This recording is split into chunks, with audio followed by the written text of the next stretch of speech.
High hello and welcome to Phoenix academy Pune. मी Ashok Avantkar sir आपल्या सगळ्यांचं स्वागत करतो. मराठी व्याकरणामध्ये सीधी बात नो बकवास मध्ये आपण आजचा टॉपिक जो सुरू करणार आहोत तो अतिशय महत्वाच्या टॉपिक पैकी एक आहे. मित्रांनो, जगातली सगळ्यात सुंदर जी गोष्ट आहे आपल्याकडे, जे समाज आहे आपल्याकडे, त्या सामाजिक दृष्टिकोनातून विचार केला तर जगातली सगळ्यात सुंदर गोष्टीपैकी एक गोष्ट सुंदर आहे म्हणजे स्त्री. बरोबर आहे. मग ती आपल्या आईच्या रूपात असेल, बहिणीच्या रूपात असेल, प्रेयसीच्या रूपात असेल, पत्नीच्या रूपात असेल, मुलीच्या रूपात असेल, ही जगातली सगळ्यात सुंदर असणाऱ्या गोष्टीपैकी एक आहे. बरोबर आहे. पण ही व्यक्ती किंवा हा जो घटक आहे तो अधिक सुंदर आपण कसा करू शकतो किंवा कसं सौंदर्य त्याचं वाढवू शकतो बरं?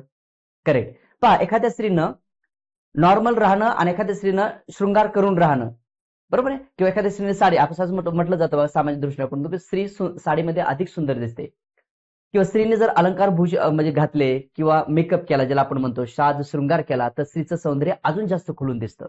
बरोबर आहे. म्हणजे काय की स्त्री ऑलरेडी सुंदर आहे. जगातल्या सगळ्या स्त्रिया खूप सुंदर असतात, कारण सुंदर आहे म्हणून त्यांची निर्मिती आहे. बरोबर आहे. मग जगातल्या सगळ्या स्त्रिया सुंदर आहेत, त्यांचं सौंदर्य अजून जर खुलवायचं असेल तर त्या काय करू शकतात? वेगवेगळे दागिने घालू शकतात. विवाहित असेल तर मंगळसूत्र घालू शकते, आहे ना. कुमारिका असेल तर गंध पावडर करणं, टिकली वगैरे लावणं, केसाची व्यवस्थित रचना करणं, आहे ना. यामुळे काय होतं की त्यांचं सौंदर्य अजून जास्त खुलून दिसतं. अगदी तसंच जसं व्यक्तीचं सौंदर्य आपण काही अलंकारानं सुशोभित करू शकतो, तसंच भाषेचं सुद्धा सौंदर्य वाढवता येतं. आणि भाषेचं सौंदर्य कशाने वाढवलं जाईल?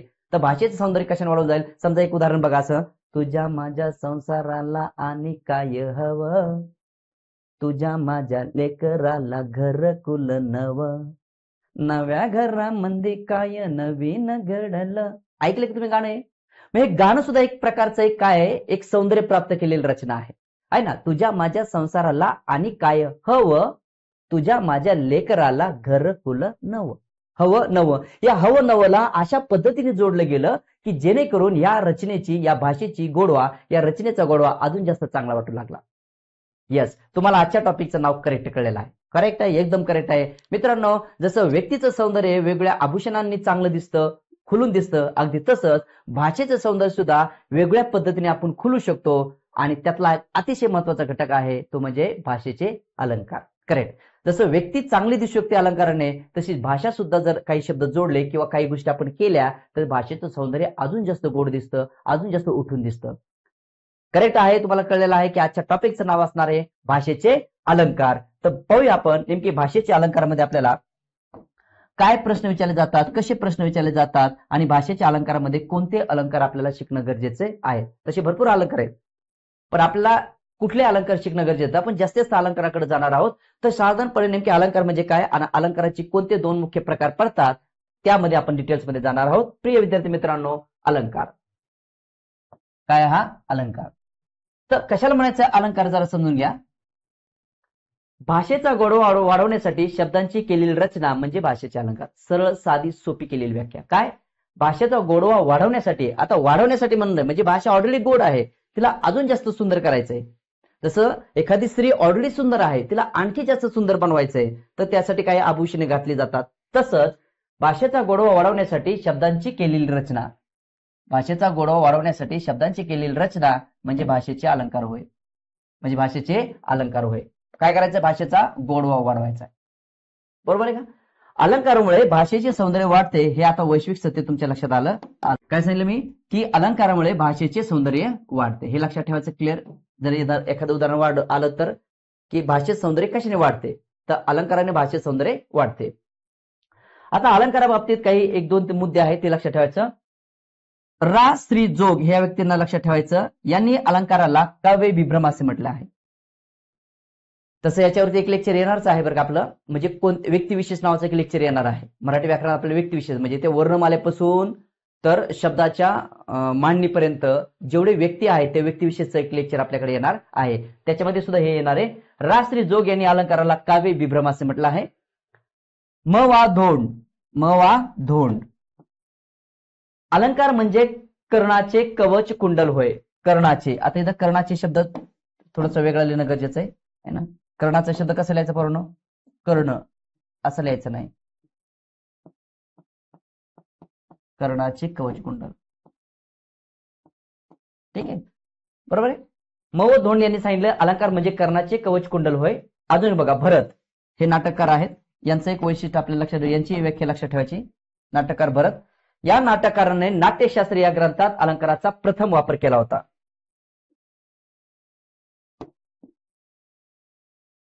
एक थोडीशी संकल्पना लक्षात ठेवा. बरोबर आहे. प्रल्हाद केशव दामले यांचे पुस्तक जर तुमच्याकडे असेल, जुनं पुस्तक आहे, खूप जुनं, तर त्याच्यामध्ये याचा काही संदर्भ आपल्याला पाहायला मिळेल. बरं, या नाटककाराने नाट्यशास्त्र या ग्रंथात अलंकाराचा प्रथम वापर केला होता. कोणी? भरत. मग आता अलंकाराच्या बाबतीत जोग, धोंड आणि भरत हे तीन व्यक्ती लक्षात ठेवायचं.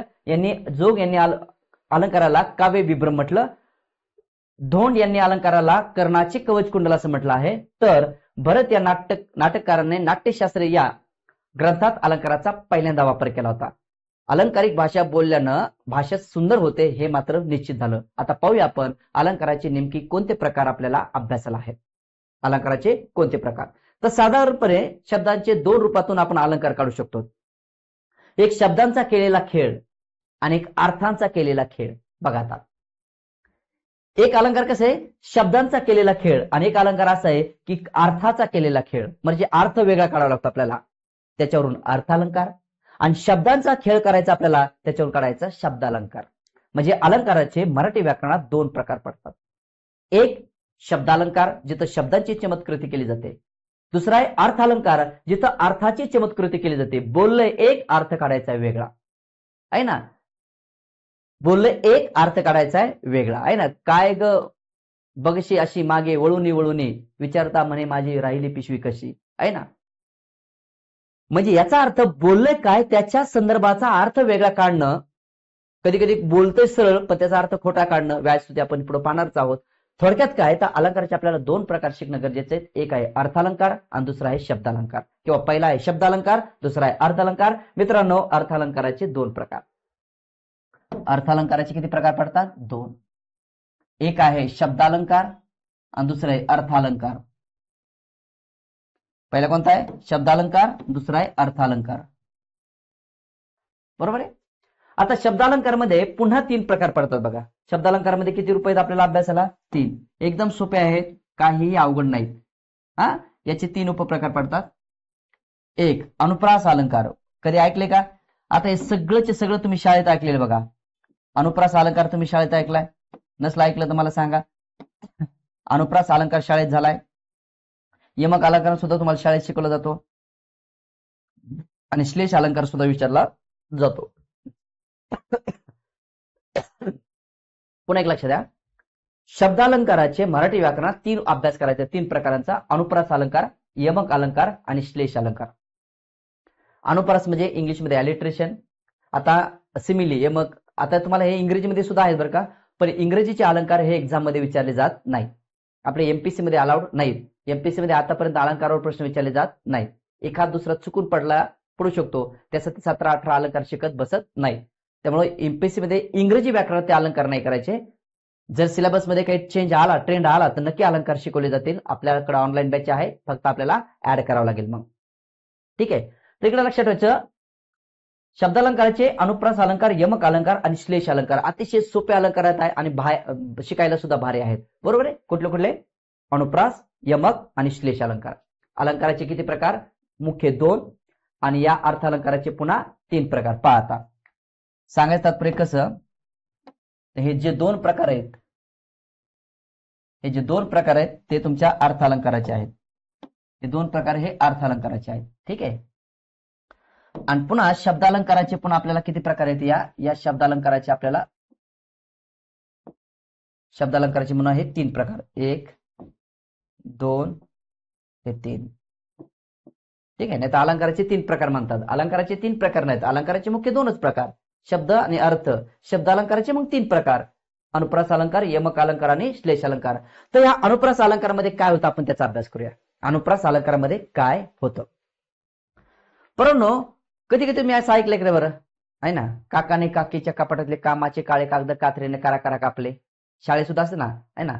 किंवा तुम्ही हिंदीतलं गाणं ऐकलं असेल बघा, चंदा चमके चम चिके चोकण्णा चोर, आहे ना. आता मला तर गाणं यायला पुढं पुढं. कितना मुश्किल आहे हे गाणं, आहे ना. चंदा चमके चमचम चिखे चोकण्णा चोर, आहे ना. म्हणजे चची भाषा आपण सगळी वापरतो. म्हणजे एकदम पूर्ण आणल्यामुळे काय होतं, एकदम गोड वाढतो की नाही, आहे ना.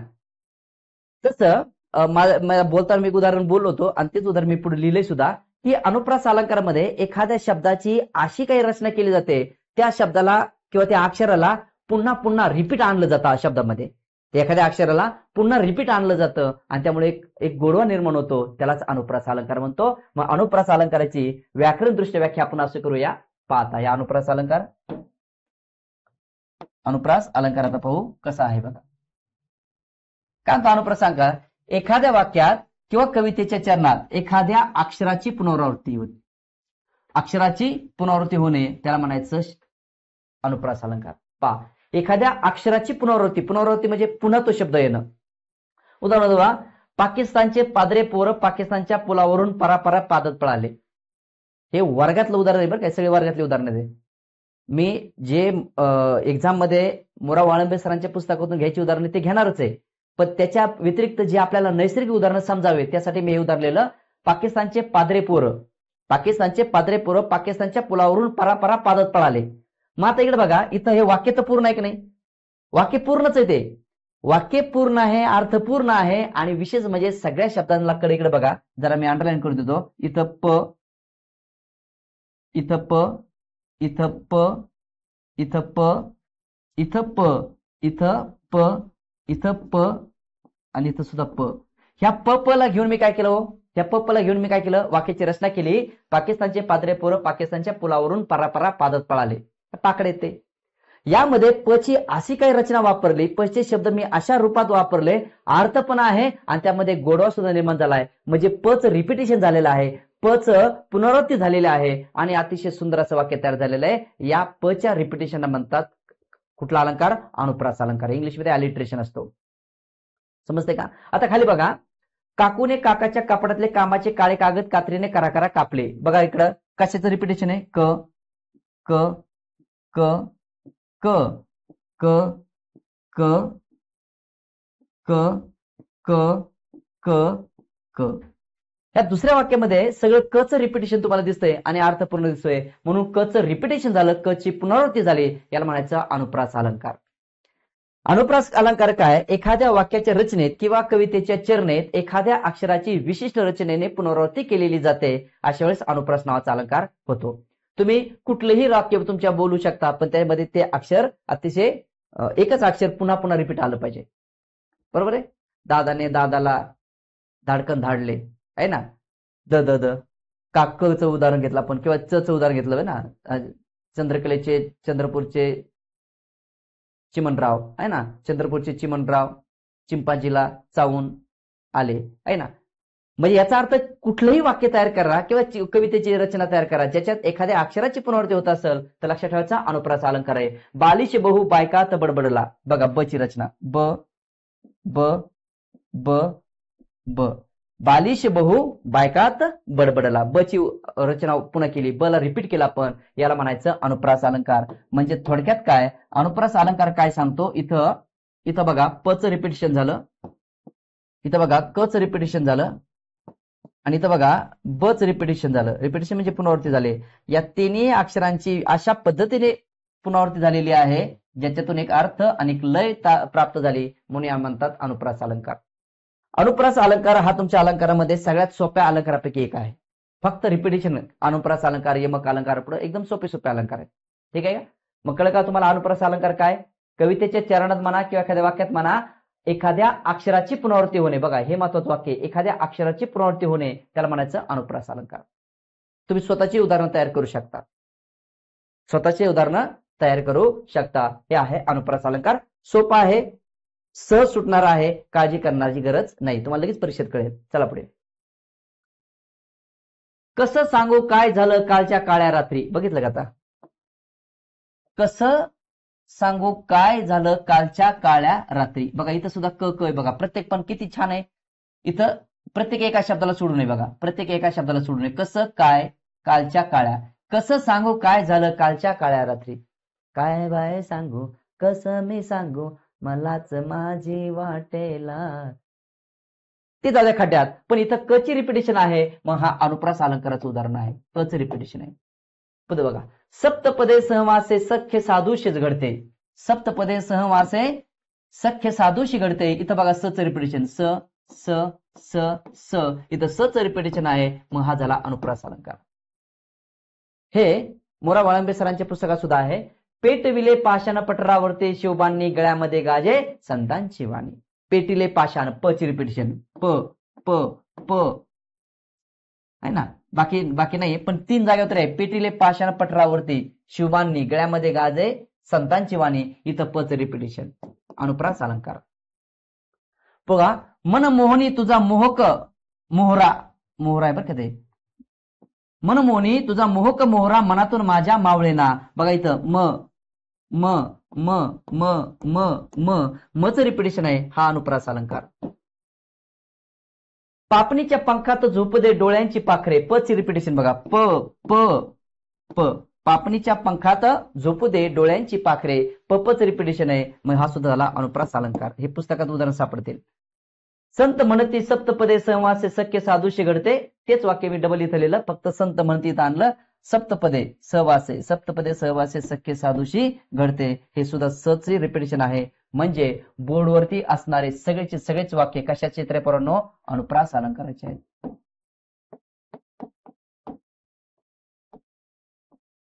कारण कुठल्या ना कुठल्या अक्षराची पुनरावृत्ती झालेली आहे.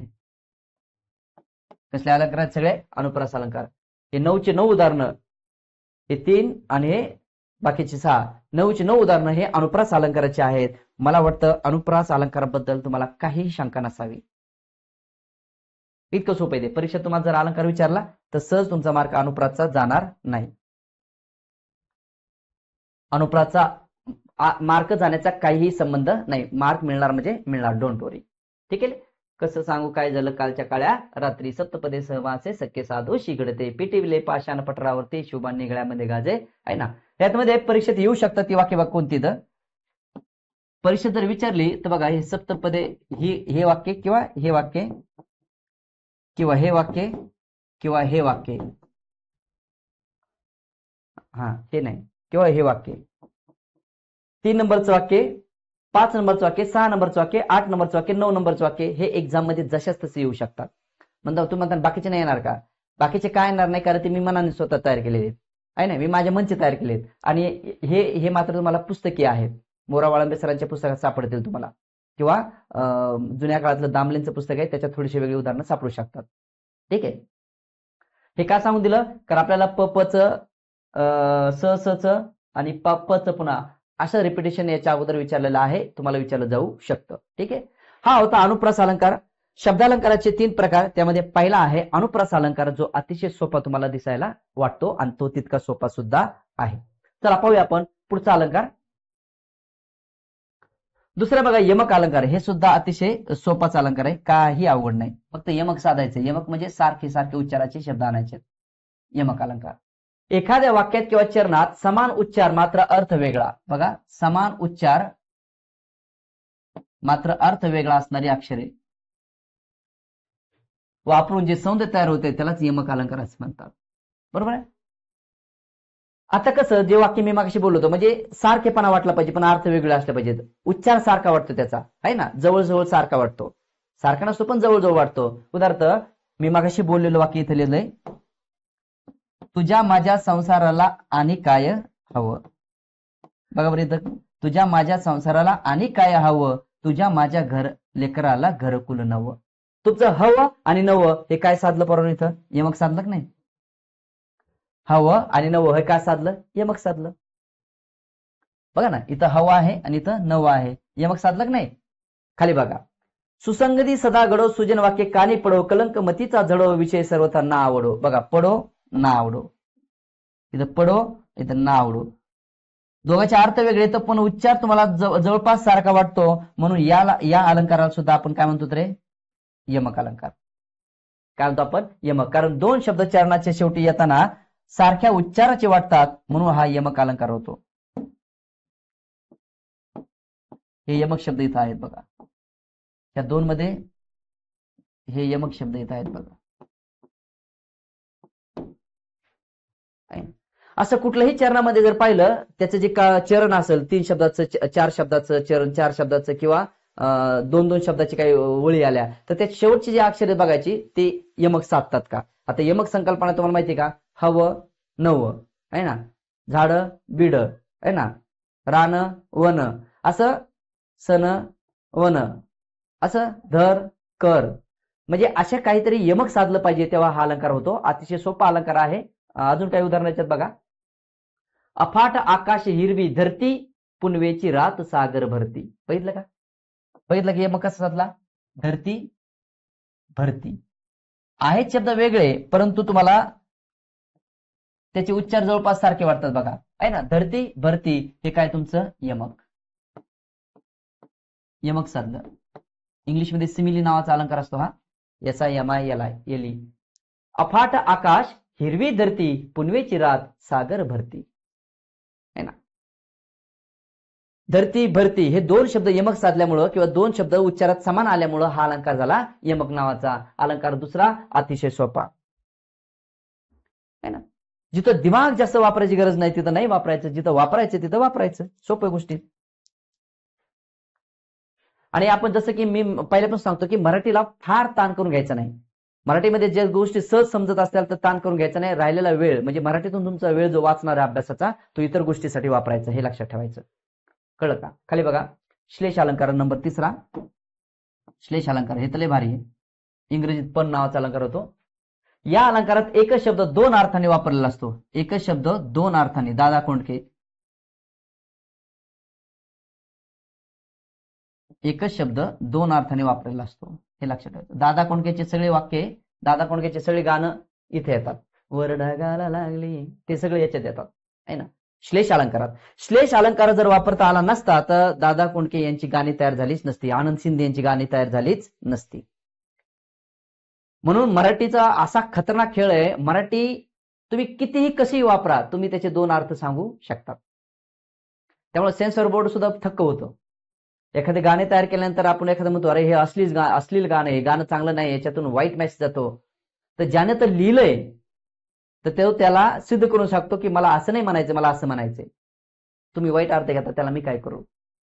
कळलं का? तुम्ही आता गाणे ऐकत असाल ना, दादा कोंडकेचे, आनंद शिंदेचे गाणे ऐकत असाल ना, आता मी म्हणू शकत नाही काही प्रोटोकॉलमुळे, पण एकाच शब्दाचे जेव्हा दोन अर्थ काढले जातात तेव्हा श्लेष अलंकार होतो. मग तुम्ही श्लेष अलंकार बरोबर दादा कोंडके, श्लेष अलंकार बरोबर आनंद शिंदे यांचा तुम्ही मॅच करू शकतात. तुमचा अलंकार श्लेष चुकणार नाही. उदाहरण बघा, श्रीकृष्ण, आता मी उदाहरण परीक्षेतले घेतले तर म्हणजे संदर्भातले घेतले, तसे उदाहरण द्यायला मी इथं भरपूर देऊ शकतो, पण हे ऑनलाईन लेक्चरमध्ये मी असे काही उदाहरण देऊ शकत नाही ज्यातून तुमच्या भावना दुखवल्या जातील. वर्गात असलो ऑफलाईन मध्ये तर काही नसते, वर्गात ते हसी मजाकमध्ये निघून जातं. पण आता मी काही असे उदाहरण घेतले भयान, तुम्ही फॅमिली सहित लेक्चर पाहत असाल कधी कधी, तर तुमची फॅमिली किंवा तुम्ही स्वतः नाराज होऊ शकतात. काही बाई सर काही पण बोलतात, तर मी सुद्धा तिथं सिद्ध करू शकतो की मला असं नाही म्हणायचं, मला असं नाही म्हणायचं, मला म्हणणं हे आहे. पण ते इथं टाळलेलं कधीही चांगलं. श्रीकृष्ण नवरा मी नवरी, शिशुपाल नवरा मी नवरी. बघा आता नवरी आणि इथं सुद्धा नवरी, थोडासा बदल करून लिहिलं फक्त. शिशुपाल, श्रीकृष्ण नवरा मी नवरी, नवरी म्हणजे बायको या अर्थानं नवरी. पण आता इथं खाली बघा, नवराचं इथं नवरी जी लिहिलंय, इथं जी नवरी लिहिलंय शिशुपाल नवरा मी नवरी. आता मात्र दुसऱ्या वाक्यात नवरीचा अर्थ वेगळा घेतलाय. नवरी म्हणजे मी नाही वरी, मी वर नवरी नाहीये असा अर्थ घेतला. नवरीचे दोन्ही अर्थ सापडले. खाली बघा, महादेवास सुमन आवडते. आता इकडे बघा, याच्यात किती भयानक अर्थ काढू शकता तुम्ही. महादेवास सुमन आवडते, पाहता कसे काय अर्थ काढू शकतात. एक, महादेवास सुमन आवडते म्हणजे महादेवास फुल आवडते, सुमन म्हणजे फुल आहे की नाही. किंवा महादेवास चांगले मन आवडते, चांगल्या मनाने पूजा करा, महादेवास चांगले मन आवडते. आणि महादेवास सुमन नावाची मुलगी आवडते, सुमन नावाची मुलगी आवडते. म्हणजे सुमन या शब्दाचे तुम्हाला एवढे अर्थ काढता येतील. हा एक अर्थ काढता येईल, हा एक अर्थ काढता येईल, हा एक अर्थ काढता येईल आहे ना. महादेवास सुमन आवडते म्हणजे महादेवास फुल आवडते. महादेवास सुमन आवडते याचा अर्थ महादेवास चांगले मन आवडते. महादेवास सुमन आवडते याचा अर्थ महादेवास सुमन नावाची मुलगी आवडते.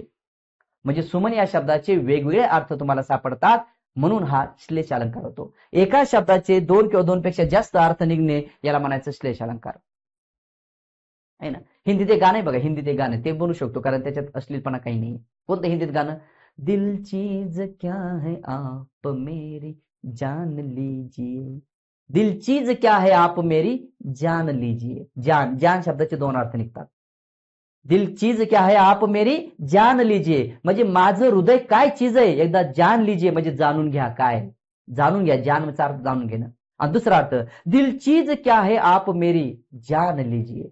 दिलच काय, हृदयच काय, तुम्ही माझा जीव पण घ्या. जानचा अर्थ जीव. म्हणजे त्या वाक्यामध्ये जान या शब्दाचे दोन अर्थ निघतात तेव्हा श्लेष नावाचा अलंकार होतो. दिल चीज क्या है आप मेरी जान लीजिए. बस एक बार मेरा कहा मान ली. जाऊ दे ते खड्ड्यात. आहे जानचे दोन अर्थ, इथं नवरीचे दोन अर्थ, इथं सुमनचे 2-3 अर्थ. अजून बघा बरं जरा. वर कोण आहे रे समजेल का. बघा आता इथं वर, या वरचे सुद्धा तुम्ही वेगवेगळे अर्थ काढू शकतात. वर कोण आहे रे समजेल का. वर कोण आहे समजेल का. वर म्हणजे असं वर जे क्रियाविशेषण आहे. या अर्थ सुद्धा बरोबर आहे. वर कोण आहे म्हणजे क्रियाविशेषण. वर म्हणजे वरती कोण आहे. बरोबर. वर कोण आहे याचा अर्थ असा बी होऊ शकतो वर म्हणजे नवरदेव, असाही अर्थ होऊ शकतो.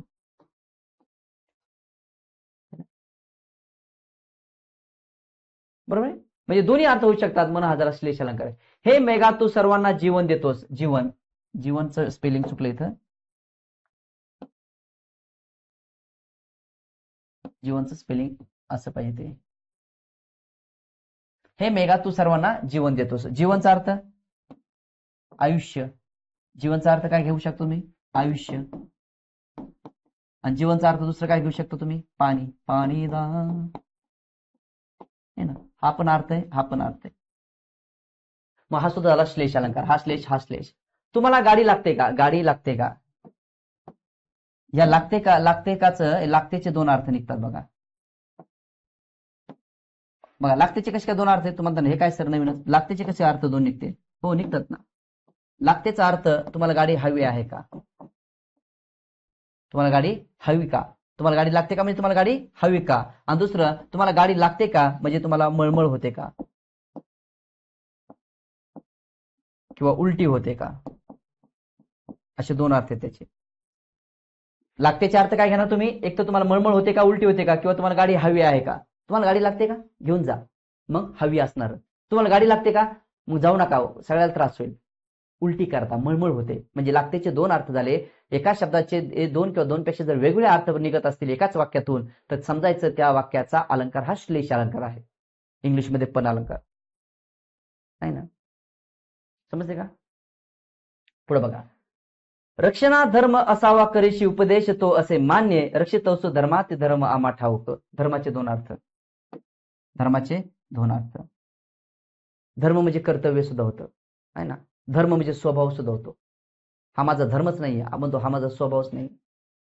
आणि त्याला तिला आईला आईवडिलांना मदत करणे हा तुझा धर्म आहे याचा अर्थ कर्तव्य आहे. एका शब्दाचे दोन अर्थ निघले की कुठला अलंकार होतो परंतु श्लेष. रक्षणा धर्म असावा करीशी उपदेश तो असे मान्य रक्षितसो धर्माते धर्म आम्हा ठाऊक.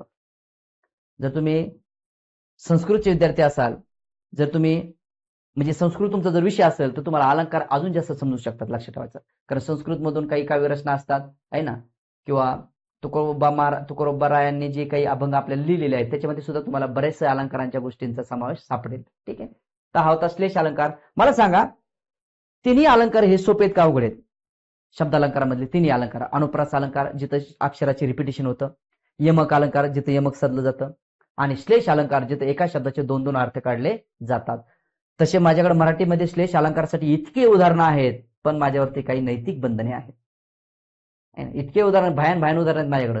अरे अरे अरे तुम्ही हसून नाही तुम्ही स्वतःचे कपडे फाडताना देता नाही तर मला शिव्या देताना 540 कारण एवढे भयान आहेत. पण आपल्याला गरज नाही ना तिकडे जायची. गरज काय कळलंय ना एकदा. आता सगळ्याला जाणीव आहे, सगळेच जण गाणे ऐकतात आहे ना. मग तुम्ही ते गाणं ऐकून बघा आणि कधी कधी गाण्याला हसू आलं का आहे ना. तर तुम्ही आता मागे एक लता मंगेशकरचा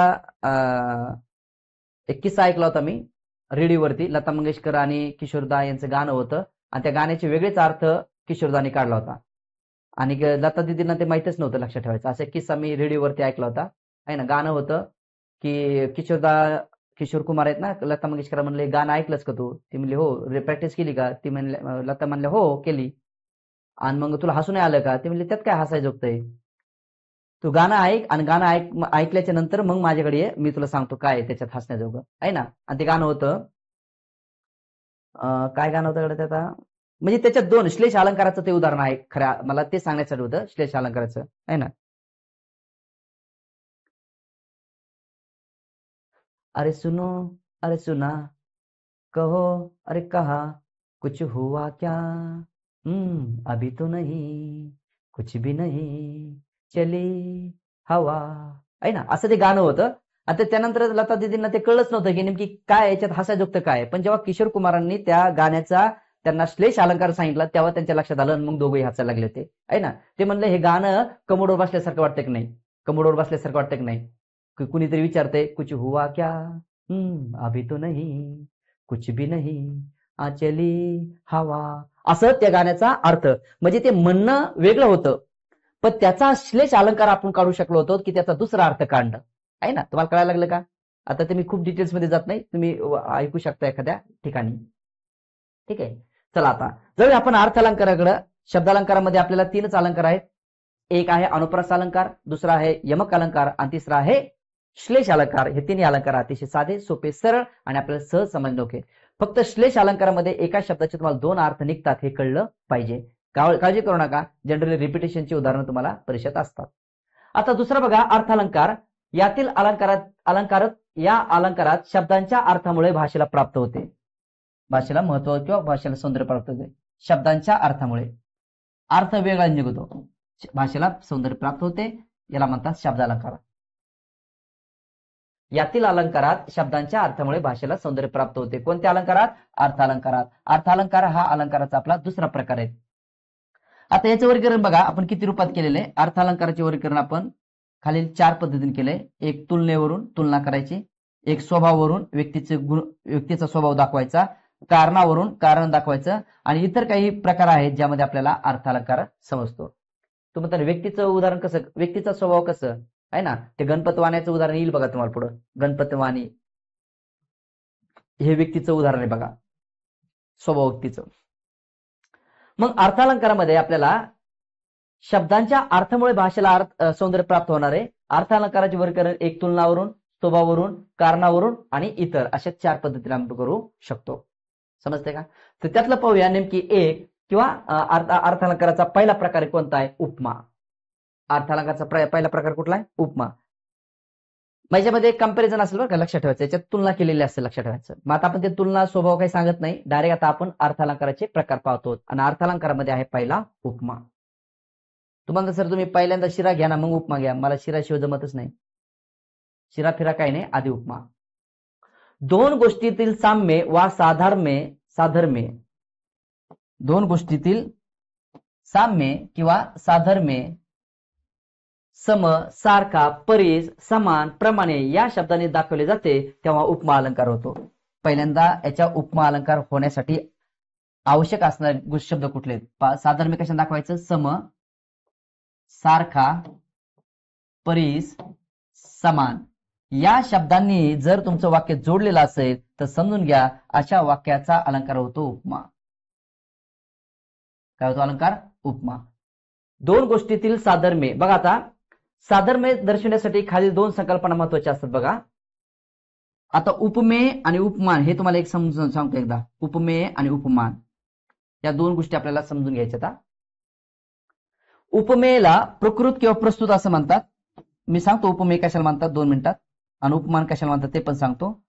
फक्त हे लक्षात ठेवा की उपमेयला प्रकृत सुद्धा म्हणतात आणि उपमेयला प्रस्तुत सुद्धा म्हणतात.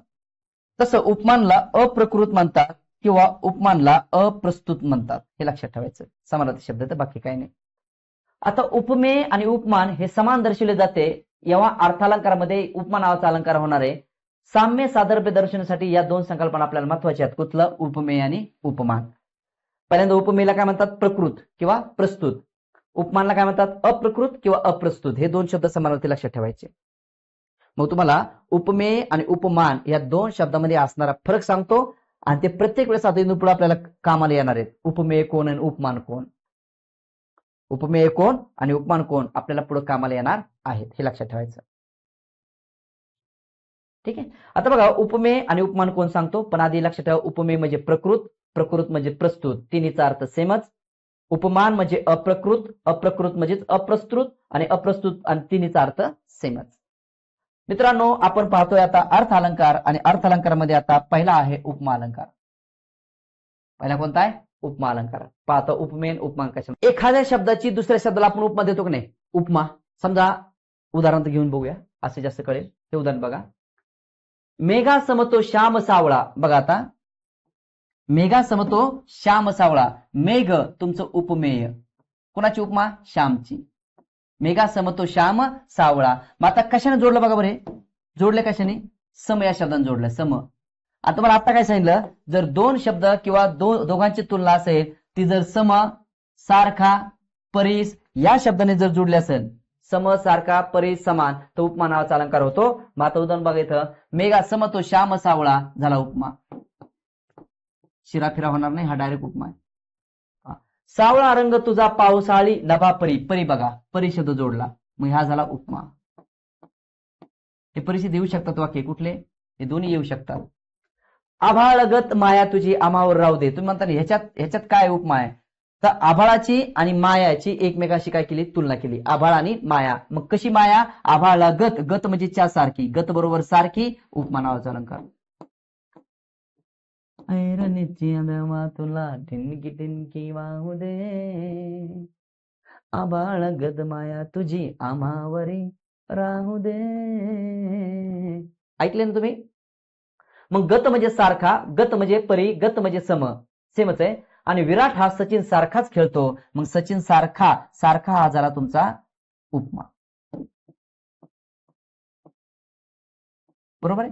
म्हणजे विराटची, सचिनची विराटला उपमा. इथं आभाळाची, इथं उलट झालं, इथं आभाळाची मायासाठी उपमा, इथं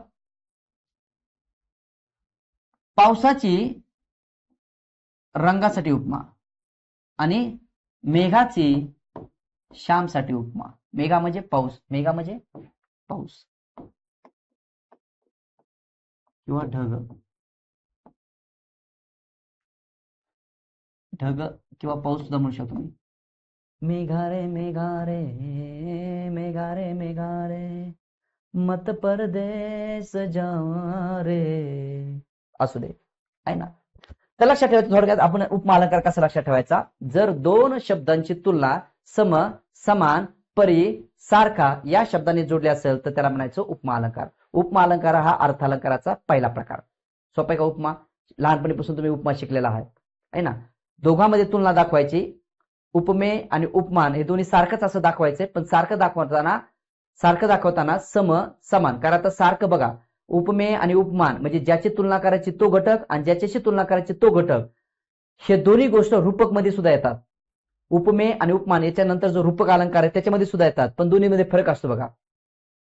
बरोबर आहे. आता इथं वाक्य काय लिहिलं मी? विराट हा सचिन सारखा खेळतो. सचिन सारखा म्हणलं की उपमा, पण विराट सचिनच आहे, विराट दुसरा सचिनच आहे किंवा विराट सचिनच आहे असं सांगायचं असेल तर रूपक नावाचा अलंकार, इंग्लिशमध्ये मेटाफर नावाचा अलंकार होतो.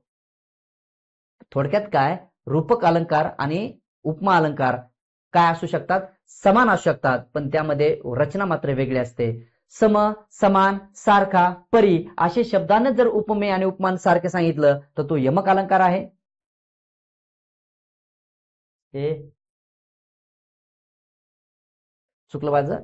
सम, सारखा, ऐका, सम, सारखा, परी या शब्दाने जर उपमेय आणि उपमान सारखं सांगितलं असेल तर तो आपला उपमा अलंकार आहे. आणि सम, सारखा शब्द जर नाही वापरले तर तोच अलंकार तुमचा रूपक होतो. पण रूपक बद्दल आपण पुढे बोलूया.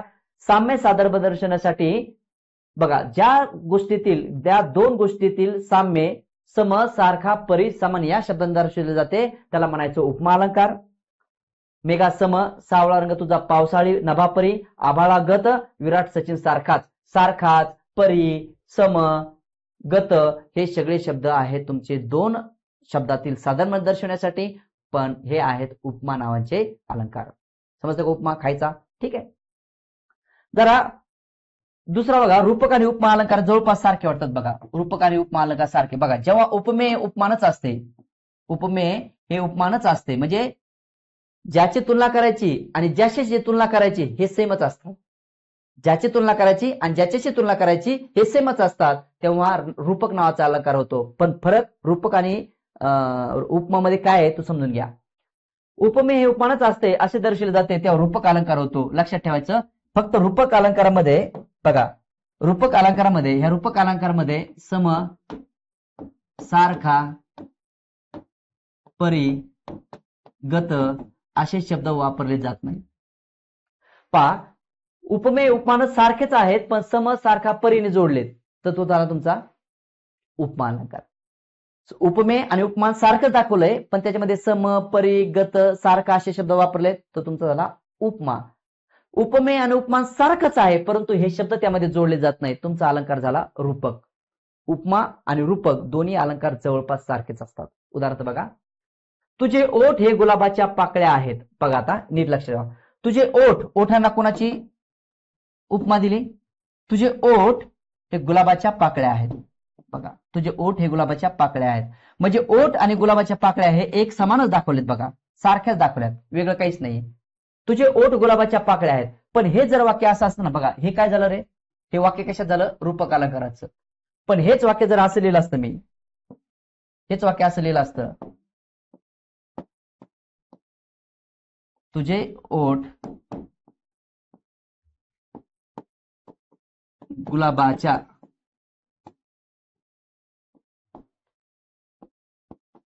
पाकळ्यासारखे,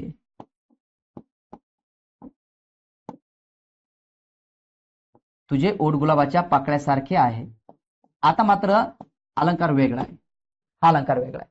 पहा आता, तुझे ओठ हे गुलाबाच्या पाकळ्याच आहेत, रूपक, पण तुझे ओठ गुलाबाच्या पाकळ्यासारखे आहेत, उपमा. आता मात्र तुमचा अलंकार बदलतो आणि ह्या वाक्याचा अलंकार काय बनतो? उपमा. ह्या गोष्टी एकदम क्लिअर लक्षात ठेवा. हा अलंकार मात्र तुमचा बदलतो.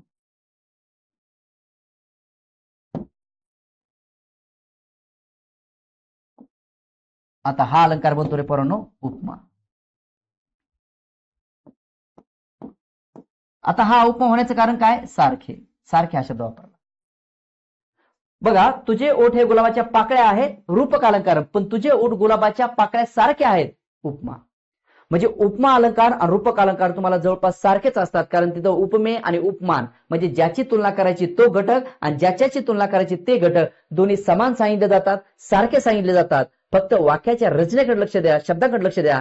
जर दोघ जण सारखे सांगताना सम, सारखा, परी, गत असे शब्द वापरले तर तो आहे तुमचा उपमा अलंकार. आणि तोच वाक्य उपमेय आणि उपमान सारखं सांगायचं आहे पण हे चार शब्द वापरले नाहीत, कोणते? सम, सारखा, परी, गत, तर तुमचा अलंकार रूपक अलंकार.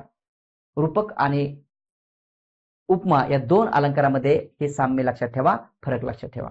दुसरं वाक्य बघा, ऊट पुरुषोत्तमा वाट पाहे रमा. ऊट पुरुषोत्तमा वाट पाहे रमा, दावी मुख चंद्रमा सकळी कांसी. ऊट पुरुषोत्तमा वाट पाहे रमा, रामा नाही रमा येते, ही लक्षात ठेवायचं. ऊट पुरुषोत्तमा वाट पाहे रमा, दावी मुख चंद्रमा सकळी कांसी. दुसरं, वाघिणीचे दूध प्याला वाघावरचे फाकडे. वाघिणीचे दूध प्याला वाघावरचे फाकडे, मुख चंद्रमा, मुख हेच चंद्र आहे किंवा चंद्र हेच तुझं मुख आहे, तुझं मुख हेच चंद्र आहे. चंद्रासारखे मुख नाही, मुख चंद्र म्हणजे मुख हेच चंद्र आहे, झालं रूपक अलंकार. हा कुठला अलंकार झाला पोरांनो? रूपक अलंकार. कारण मुख चंद्रमाचा अर्थ काय झाला? मुख हेच चंद्र आहे तुझं, म्हणजे चंद्र वेगळा नाहीच आहे असं त्याचा अर्थ आहे.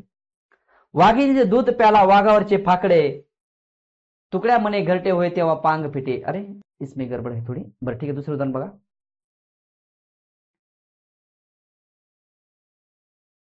हे चौथं आणि पाचवं उदाहरण थोडस डाऊट मध्ये आहे. हे वाक्य बघा, 6वं, अवंतकर सरे ज्ञानाचा खजिनाच होय. अवंतकर सरे ज्ञानाचा खजिनाच होय. म्हणजे बघा, आता मी म्हणलं का ज्ञानाच्या खजिनासारखे येतं? नाही, अवंतकर सर हे ज्ञानाचा खजिनाच सांगितलेत, म्हणजे चार सारखे झाले सांगितले नाही, तेच आहेत असं सांगितले. बाई काय सांगो स्वामीची दृष्टी अमृताची वृष्टी मज होय. बाई स्वामीची दृष्टी अमृताची वृष्टी, म्हणजे स्वामीची जी दृष्टी आहे तीच अमृताची वृष्टी आहे, असं दोन एकच आहे असं सांगितलंय. रूपक अलंकार. स्वामीची दृष्टी अमृताची वृष्टी. स्वामीची दृष्टी म्हणजे स्वामीची दृष्टी अमृताच्या वृष्टीसारखी आहे असं नाहीये. स्वामीची दृष्टी अमृताच्या वृष्टीसारखी जर असेल तर तो तुमचा उपमा आहे. आणि स्वामीची दृष्टी ही अमृताचीच वृष्टी आहे असं जर सांगितलं, तसंच आहे, तेच आहे सांगितलं तर तुमचा रूपक. बघा, तेच आहे, तसंच आहे, रूपक. त्याच्या सारखे आहे यमक, उपमा. तेच आहे, तेच आहे, तेच आहे, रूपक. च्या सारखे आहे, च्या सारखे आहे, च्या सारखे आहे, उपमा. बरोबर. हा पेन तलवारच आहे. हा पेन तलवारच आहे, रूपक. हा पेन तलवारच आहे, रूपक. हा पेन तलवारीसारखा आहे, उपमा. हा पेन तलवारीसारखा आहे, उपमा. हा पेन तलवारच आहे, रूपक. रूपक आणि उपमा अलंकारामध्ये तुम्हाला अर्थ कळायला लागला का फरक? सारखा असणे उपमा आहे आणि तसंच असणे रूपक आहे. म्हणजे सिमिली आणि मेटाफर इंग्लिशमध्ये सुद्धा सेमच येतात हे. ठीक आहे. पुढे बघा, उत्प्रेक्षा अलंकार नावाचा असाच एक प्रकार आहे तिसरा, उत्प्रेक्षा. इथं काय केलं जातं बघा, जेव्हा उपमेय उपमान समान आहे अशी कल्पना केली व त्यातील साम्य जणू, गमे, भासे, वाटे, जणू काय की या शब्दाने दर्शविले जाते तेव्हा उत्प्रेक्षा अलंकार होतो. पहा, उपमेय आणि उपमान, उपमेय आणि उपमान हे लक्षात ठेवायचं. 2 मिनिटं थांबा.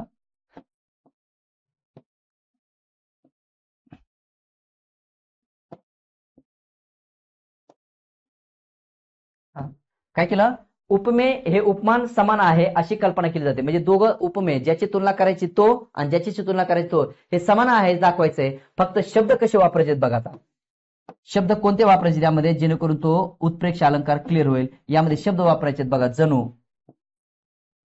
गमे, गमे म्हणजे वाटे, भासे, वाटे, जणू काय की. या शब्दांनी जर तो उपमेय आणि उपमान समान आहे असं सांगितलं तर लक्षात ठेवायचं उत्प्रेक्षा अलंकार होतो. बघा, तिन्ही अलंकारामध्ये तुलना आहे. बघा, तिन्ही अलंकारामध्ये तुलना आहे. उपमामध्ये तुलना आहे, रूपक मध्ये तुलना आहे आणि उत्प्रेक्षामध्ये सुद्धा तुलना आहे. आता पहा, तिन्ही मध्ये फरक समजून सांगतो. दोघ जण एकमेकच आहेत, दोघ जण एकमेकच आहेत, रूपक आहे. दोघ जण एक दुसऱ्यासारखा आहे, उपमा. आणि एक जणू काही दुसरा आहे, जणू काही शब्द वापरून, उत्प्रेक्षा. आता हे जर मी एकच वाक्य तिन्ही पद्धतीने जर तुम्हाला दिलं, उत्प्रेक्षा, उपमा आणि रूपक, हे जास्त स्पष्ट होईल. आणि मी तिन्ही उदाहरणं एकाच पद्धतीने आणण्याचा प्रयत्न करतो तुमच्या दुसऱ्या उदाहरणामध्ये. उदाहरण कसं बघा, ती गुलाबी उषा म्हणजे परमेश्वराचे प्रेम जणू. पाहता, जणू शब्दाकडे लक्ष द्या. इथं जणू शब्द बघा, उपमेय आणि उपमान कोण आहेत बघा. हे गुलाबी उषा आणि परमेश्वराचे प्रेम. बरोबर आहे, दोघात तुलना आहे. गुलाबी उषा आणि परमेश्वराचे प्रेम. गुलाबी उषा आणि परमेश्वर प्रेम कशाने जोडलं, जणूने जोडलं. कसला अलंकार आहे हा, उत्प्रेक्षा. उदाहरण पुढे घेऊया आपण थोडं.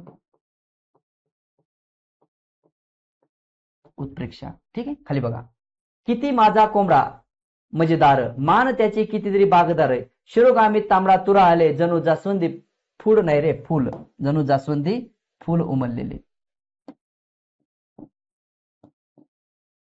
जणू जास्वंदी फूल उमललेले. किती माझा कोंबडा मजेदार, मान त्याची कितीतरी बागदार, शिरोगामी तांबडा तुरा आले, जणू जास्वंदी फूल उमललेले. पाहता, तुलना कोणाची आहे ते समजून सांगतो. तुलना आहे तांबडा तुरा, तुलना आहे तांबडा तुरा. आता तांबड्या तुऱ्याची उपमा तुलना कोणासोबत आहे, जास्वंदाच्या फुलासोबत आहे. बरोबर, तांबडा तुरा हले, जणू जास्वंदी फुल उमलले.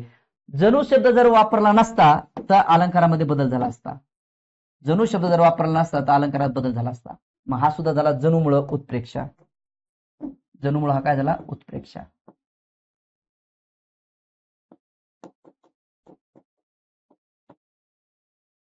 जणूमुळं काय झाला, उत्प्रेक्षा. बघा, अत्रीच्या आश्रमी नेले मज वाटे, माहेरची वाटे खरे खुरे. अत्रीच्या आश्रमी नेले मज वाटे, माहेरची वाटे. अत्रीच्या आश्रमी नेले मज वाटे, माहेरची वाटे. पण डबल वाटे आलं हे, मज माहेरची वाटे खरे खुरे. आता इकडे बघा, हे थोडीशी रचना टाईप करताना चुकली. इथं बघा, शब्द आहे वाटे. हा वाटे शब्द नसता बघा, अत्रींचा आश्रम, अत्रींचा आश्रम ही तुलना कोणात आहे ते बघून घ्या एकदा. तुलना कोणात आहे? तुलना आहे अत्री, अत्रींचे आश्रम आणि माहेरचे. अत्रींचे आश्रमी नेले मज वाटे, अत्रींचे आश्रमी नेले मज माहेरीचे वाटे खरे खुरे. हे वाटे इथे डबल शब्द नको. आता हा वाटे महत्वाचा आपल्याला है ना. अत्रीचे आश्रमी नेले मज माहेरची वाटे खरे खुरे. ही गाडी जणू काय रॉकेटच आहे. उत्प्रेक्ष अलंकार बघा इकडं.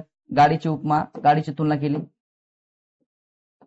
गाडीची तुलना केली कोणासोबत केली? रॉकेट सोबतच केली. पण शब्द जोडताना काय वापरला? जणू काय. जणू काय शब्द वापरला. मग जणू, जणू काही आहे ना, वाटे, गमे, भासे यांनी जर तुलना दाखवली असेल तर उत्प्रेक्ष अलंकार. म्हणजे पहिले 3 अलंकारामध्ये आपण अर्थालंकारमध्ये पाहतोय, तिन्हीमध्ये तुलना आहे बघा.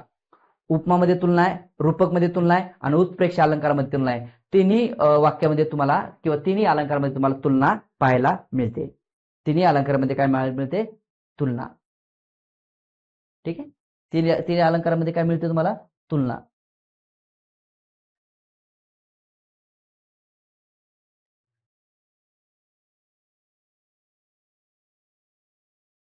आता या तिन्ही उदाहरणासाठी आपण एक उदाहरण घेऊया. म्हणजे एकच उदाहरण तिन्ही पद्धतीने बदलू. म्हणजे त्याला रूपक बी बनवू, त्याला रूपक बी बनवू, त्याला उत्प्रेक्ष बी बनवू आणि त्याच वाक्याला आपण उपमा सुद्धा मध्ये करू. ठीक आहे. तर उदाहरण बघा पुढं. पाहता, माझी बायको आणि प्रेयसी जणू काही 2 मांजरी. अरे बापरे.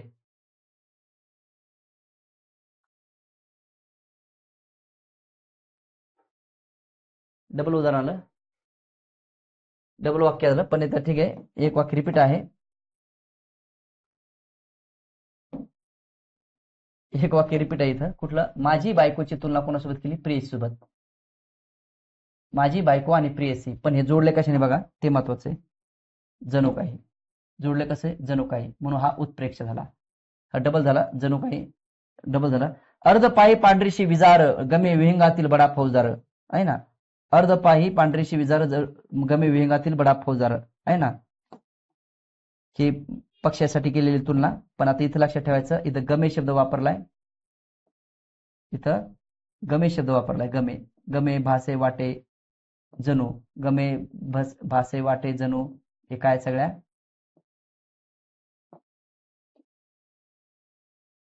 जणू आहे ना. हे सगळे काय आहेत? आपले उत्प्रेक्ष अलंकार. तिन्ही उत्प्रेक्षाचे. मी उदाहरण घेतलं नाही. थांबा, आता जरा मी तिन्ही उदाहरणासाठी इथं एक उदाहरण घेतो. आता बघा, वेगळा शेण लिहितो.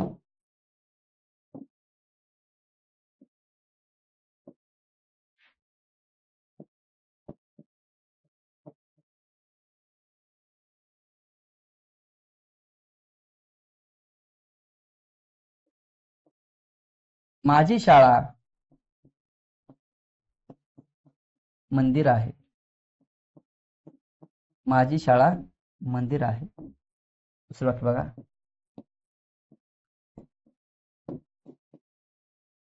माझी शाळा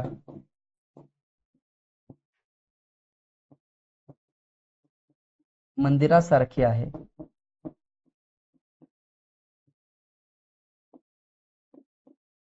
अजून एक वाक्य बघा.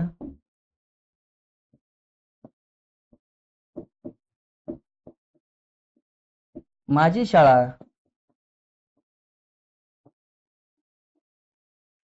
जणू काही मंदिरच आहे.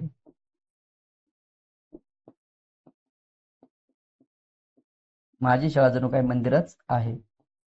उपमेय आणि उपमान दोघं बघा. ज्याची तुलना केली उपमेय, ज्याच्याशी तुलना केली उपमान, असं दोन्हीकडे बघून घ्या. शाळा आणि मंदिर या दोघांबद्दल तुलना आहे बघा. शाळा आणि मंदिर. पाहता, माझी शाळा मंदिर आहे, माझी शाळा मंदिरासारखी आहे, माझी शाळा जणू काही मंदिरच आहे. तिन्ही वाक्यामध्ये उपमेय हे उपमान आहे असं सांगितलंय. तिन्ही वाक्यामध्ये उपमेय हे उपमान असं सांगितलंय. उपमेय कोणतं? शाळा. उपमेय कोणतं? आपलं शाळा. उपमान कोणतं? मंदिर. आहे ना. म्हणजे तिन्ही वाक्यात उपमेय हे उपमान आहे सांगितलं, म्हणजे शाळा हे मंदिर आहे असं सांगितलंय. पण सांगताना तिन्ही पद्धती वेगळ्या केल्यात. उपमेय हे उपमानच आहे असं सांगितलंय, पण तिन्ही पद्धती वेगळ्या केल्यात. पहिल्या वाक्यात माझी शाळा मंदिर आहे हे उपमेय आणि उपमान सारखंच सांगितलंय, पण कुठलाही शब्द त्यासाठी वेगळा वापरला नाही. त्यासाठी वेगळा कुठलाही शब्द सारखा सांगण्यासाठी वापरला नाही. हा कुठला अलंकार असेल? पोरांनो, हा कुठला अलंकार असेल? Any guess? हा कुठला अलंकार असेल? पहा, माझी शाळा मंदिरासारखी आहे. बघा आता इथं सुद्धा सेम तसंच लिहिलंय, पण मी असं म्हणलंय माझी शाळा मंदिरासारखी आहे असं म्हटलंय, मंदिरासारखी म्हटलंय. तर अंदाज लावा याचा कुठला अलंकार असेल? आणि तिसरं वाक्य जरा बघून घ्या. माझी शाळा जणू काय मंदिरच आहे. माझी शाळा जणू काय मंदिरच आहे असं वाक्य दिलंय. शाळा जणू काय मंदिर आहे. तिन्ही वाक्यामध्ये उपमेय आणि उपमान समान आहे, सारखंच आहे असं सांगितलं गेले. बघा तिन्ही वाक्यामध्ये उपमेय उपमान सारखंच असं सांगितलं गेलंय, पण सारखं सांगताना तिन्ही पद्धती वेगळ्या वापरल्या. मग बघा, उपमेय आणि उपमान सारखंच आहे, पण त्यासाठी जोडण्यासाठी सारखेपणा सांगण्यासाठी कुठले विशेष शब्द वापरले गेले नाहीत. रूपक नावाचा अलंकार. कुठला अलंकार म्हणून पाहिला? रूपक नावाचा अलंकार. ठीक आहे. दुसऱ्या वाक्यामध्ये जर विचार केला तर दोन उपमेय आणि उपमान सारखंच आहे सांगण्यासाठी सम, सारखा, परीस असे शब्द वापरले जाते, तेव्हा उपमा नावाचा अलंकार होतो. म्हणजे दुसरा आहे उपमा. दुसरा आहे उपमा. तिसऱ्या वाक्याकडे बघून घ्या, तुम्हाला क्लिअर होऊन जाईल. माझी शाळा जणू काही मंदिरच आहे. जणू, गमे, भासे, वाटे अशा शब्दांनी जर दोघांची तुलना दर्शवली असेल तर उत्प्रेक्ष नावाचा अलंकार होतो. म्हणजे तिसरा असला पाहिजे उत्प्रेक्ष.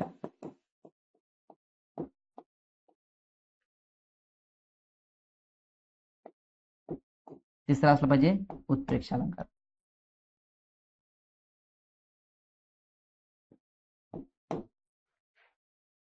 मला सांगा, हे तिन्ही उदाहरण तुम्हाला चांगले कळलेत का? म्हणजे रूपक अलंकार, उपमा अलंकार आणि उत्प्रेक्ष अलंकार तिन्हीमध्ये तुलना दर्शवली जाते. म्हणजे उपमेय आणि उपमान एक सारखं आहे असं सांगितलं जातं. फक्त एकसारखं सांगण्यासाठी काही जागेवरती वेगवेगळे शब्द वापरले जातात, त्यावर अलंकारामध्ये सुद्धा बदल होतो. पण लक्षात ठेवायचं, उपमेय आणि उपमान सारखंच सांगायचं आपल्याला. उपमेय म्हणजे ज्याची तुलना करायची, उपमान म्हणजे ज्याच्याशी करायची. लक्षात ठेवायचं. समजतं काय? ज्याची तुलना करायची आणि ज्याच्याशी तुलना करायची दोन्ही घटक समान असतील तर रूपक, सम, सारखे असं सांगून जर समान सांगितलं असेल तर तुमचा उपमा, आणि जणू, गमे, भासे, वाटे असं करून जर दोघांची तुलना सांगितली असेल तर उत्प्रेक्षा. तिन्ही अलंकार तुमच्या समोर झालेले आहेत. तिन्ही अलंकार तुमच्या समोर आलेले आहेत.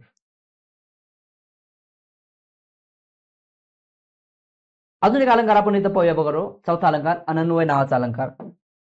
अनन्वय. तिन्ही अलंकार तुम्हाला समजले असतील असं गृहीत धरू तुम्ही. आणि चौथा अलंकार आहे तुमच्यासमोर अनन्वय अलंकार. हा काय भानगड आहे? जेव्हा उपमेयाची तुलना कोणत्याही उपमानाशी होत नाही, त्यास काहीच संबंध नसतो,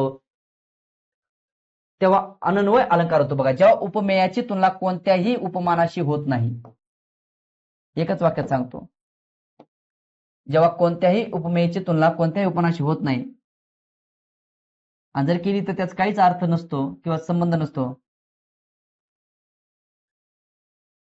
त्यास काहीच संबंध नसतो. बघा, जेव्हा उपमेयाची तुलना स्वतःशीच म्हणजे उपमेयाशीच असते तेव्हा अनन्वय अलंकार होतो. सगळ्यात सोपी व्याख्या खाली लिहिली. सगळ्यात सोपी व्याख्या खाली लिहिली. बघा, ही सोपीतली सोपी व्याख्या झाली. कोणती बघा बरं, सोप्यातली सोपी व्याख्या कोणती झाली? किंवा वरची नाही लक्षात ठेवले. जेव्हा उपमेयाची तुलना स्वतःशीच म्हणजे उपमेयाशीच असते तेव्हा अनन्वय अलंकार होतो. म्हणजे अनन्वय अलंकारामध्ये सुद्धा तुलनाच आहे. बघा, अनन्वय अलंकारामध्ये सुद्धा तुलनाच आहे, पण ही तुलना दुसऱ्या कुठल्या घटकाशी न होता स्वतःची तुलना स्वतःशीच केली असते. म्हणजे त्याच्यासारखा दुसरा कुणी नाही असं सांगायचंय. त्याच्यासारखा दुसरा कुणी नाही असं सांगायचंय. म्हणजे बघा, आहे ताजमहल एक जगती, तोच त्याच्या परी, तोच त्याच्या परी, तोच त्याच्या परी. आहे ताजमहल एक जगती, तोच त्याच्या परी. म्हणजे ताजमहल सारखा दुसरा कोणी दाखवलाय का? इथं ताजमहल सारखा दुसरा कोणीच नाही. बघा, ताजमहल, इथं ताजमहल सारखा दुसरा कोणी नाही, सारखा दुसरा कोणीच नाही. आणि जेव्हा त्याच्यासारखा कोणी दुसरा नसतो तेव्हा अनन्वय नावाचा अलंकार होतो.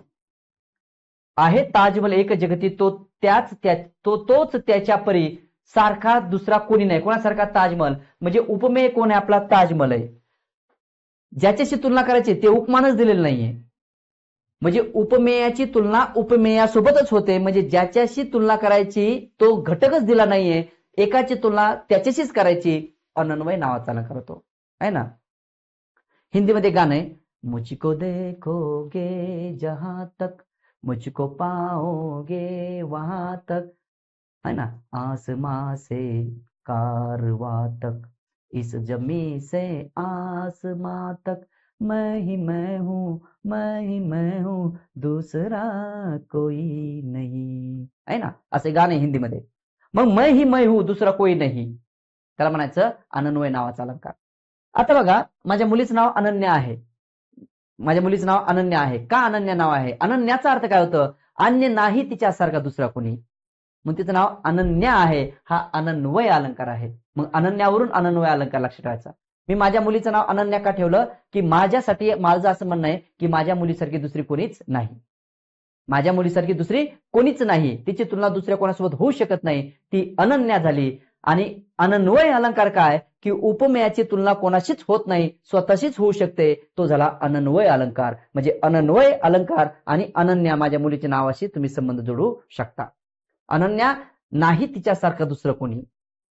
अनन्या म्हणजे नाही तिच्यासारखी दुसरी कोणी, म्हणून अनन्या. आणि नाही तिच्या ज्याच्यासारखा दुसरा असा कोणी, तो अनन्वय अलंकाराचा प्रकार. बरोबर आहे. बहुव्रीही समास सुद्धा होईल, नाही दुसरा कोणी तिच्यासारखा.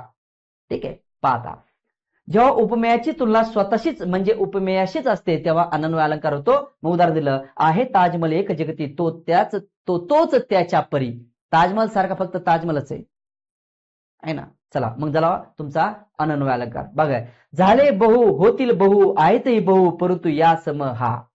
या सम हाच. इथं चल येणं गरजेचं आहे. बरोबर. म्हणजे मी हा जो कोणी आहे मग कोणी पण असेल, मग या हाला मी काय म्हणेन? आहे, झाले बहु होतील बहु आहेत बहु परंतु या सम हाच. समजा मी छत्रपती शिवाजी महाराजांसाठी वाक्य वापरू शकतो. झाले बहु आहेत बहु होतीलही बहु पण छत्रपती शिवाजी महाराज सम फक्त छत्रपती शिवाजी महाराजच. कारण छत्रपती शिवाजी महाराजांची तुलना इतर कोणत्याही योद्ध्याशी होऊ शकत नाही. समजते तुम्हाला? म्हणजे अनन्वय अलंकारामध्ये असं सांगितलं जातं की ज्याची तुलना करायची त्याची दुसऱ्याशी कोणाची होऊ शकत नाही. त्याची तुलना जर करायची ठरली तर फक्त त्याच्याशीच होऊ शकते, त्याच्यासारखा दुसरा कोणीच नाही. समजते तुम्हाला अनन्वय नावाचा अलंकार? समजतं तुम्हाला? अजून बघा उदाहरण. जरा ह्या उदाहरणाकडे लक्ष द्या. या दानाशी या दानावून नसे अन्य. हे तिसरं उदाहरण जरा मी काढून टाकतो, चुकलेलं आहे. कारण हे वाक्य कसं पाहिजे होतं सांगून देतो. या दानाशी या दानाहून अन्य नसे असे दान, असं पाहिजे होतं ते. परंतु ते वाक्य कधी कधी काय होतं ना, टाईप करणारा पोराला कशी गडबड झाली असते माहित नाही. ठीक, खाली बघा वाक्य. आईसारखी आईच असते. सांगा आता, आईसारखी आईच. आईसारखी दुसरी कोणी आहे का? मग आपण काय म्हणलो? आईसारखी आईच असते. आईची तुलना आईचीच केलेली आहे. कुठला अलंकार होईल रे? आईची तुलना फक्त आईचीच केलेली आहे. अनन्वय अलंकार.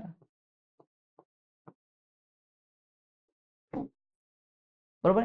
मावशी आई समान असते. बघा आता समान शब्द वापरलाय तुम्ही. काय शब्द वापरला? समान. अलंकार झाला उपमा. मावशी ही आई आहे. आता मावशी आणि आई दोघी सेम दाखवल्यात. आता मात्र रूपक अलंकार. तुझी मावशी जणू तुझी आईच आहे. बघा, तुझी मावशी जणू शब्द वापरला. आता मात्र उत्प्रेक्ष अलंकार झाला. आणि आई समान आईच हा झाला तुमचा अनन्वय अलंकार. म्हणजे थोडक्यात काय करायला माहिती आता पोरांनो, त्या उदाहरणाकडे बारकाईने लक्ष द्या. मी चारही उदाहरणं इथं घेतलेले आहेत. बघा हे 4 उदाहरण. बघा हे 4 उदाहरण कोणते? खाली हे 4ही उदाहरणं समजून घ्या. बघा, मावशी आई समान. समान शब्द बघायच्यात. समान. मावशी आई समान शब्द वापरला मी इथं. मावशी कोणा समान सांगितले सांगा? मावशी आई समान. बघा आई समान, मावशी आई समान सांगितली. अलंकार उपमा. मावशी ही आई आहे. दोन्ही समान दाखवलेत पण काय केलं मी, सारखा शब्द वापरला नाही कुठला, म्हणजे मावशी आई आहे असं सांगितले, झाला रूपक अलंकार. तिसरं वाक्य बघा, उदाहरण कसे बदलतात हे पण लक्षात घ्या तुम्ही. तुझी मावशी जणू, आता बघा मावशी जणू तुझी आईच, मावशी जणू तुझी आईच आहे. आता मात्र जणू, कमे, भासे, वाटे असे शब्द वापरले की उत्प्रेक्ष अलंकार. आता आईची तुलना कोणासोबत करायचीच नाही, तिन्ही जागा मावशी सोबत आहे, पण आता इथं आईची तुलना कोणासोबत करायचीच नाही, आईची तुलना फक्त आईशीच होऊ शकते. मग यासाठी उदाहरण आपण लिहिलं, आई समान आईच आहे, आई समान आई किंवा आई आईच असते, अनन्वय अलंकार. या 4 उदाहरणाकडे जर पाहिलं तर चारही अलंकार तुमचे रिपीट होतील. उपमा रिपीट झाला, रूपक, उत्प्रेक्षा आणि अनन्वय. मला पूर्ण खात्री आहे की तुम्हाला हे शब्दालंकारामध्ये अर्थालंकारामधले चारही अलंकार एकदम चांगले समजले असतील. चारही अलंकारामध्ये तुलना आहे. पाहता, दोघ जण वेगळे नसून एकच आहेत, रूपक. एक दुसऱ्यासारखा आहे, उपमा. एक जणू काही दुसरा आहे, उत्प्रेक्षा. आणि एक एकासारखा दुसरा कुणीच नाही, अनन्वय. अनन्वय. आता समजा मी माझं उदाहरण घेऊन सांगतो. उदाहरण बघा, अशोक सर हिरो सारखे आहेत.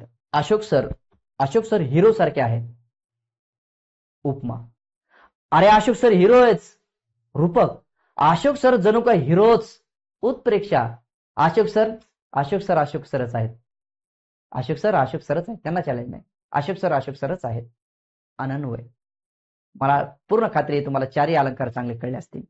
तर माझ्या प्रिय विद्यार्थी मित्रांनो, या सेशनमध्ये आपण शब्दालंकारामध्ये आणि अर्थालंकारामध्ये अभ्यास करत आहोत. शब्दालंकारामध्ये आपण एकूण 3 अलंकार पाहिले आणि अर्थालंकारामध्ये आपण एकूण 4 अलंकार पाहिलेत. असे या अलंकारच्या सत्रामध्ये आपण एकूण 7 अलंकारांचा अभ्यास केलेला आहे. मला खात्री आहे की हे अलंकार तुम्हाला नैसर्गिकरित्या चांगले समजत असतील. आजच्या सेशनसाठी आपण इथंच थांबणार आहोत. पुन्हा नेक्स्ट सेशनमध्ये आपण राहिलेले अर्थालंकाराचे काही प्रकार पाहणार आहोत. तोपर्यंत घ्या काळजी, करा अभ्यास, व्हा अधिकारी. तुमच्या संपूर्ण प्रवासात मी अशोक आवंतकर सर नेहमी तुमच्या सोबत. Till then take care and have a good day to all of you. See you soon. Bye bye.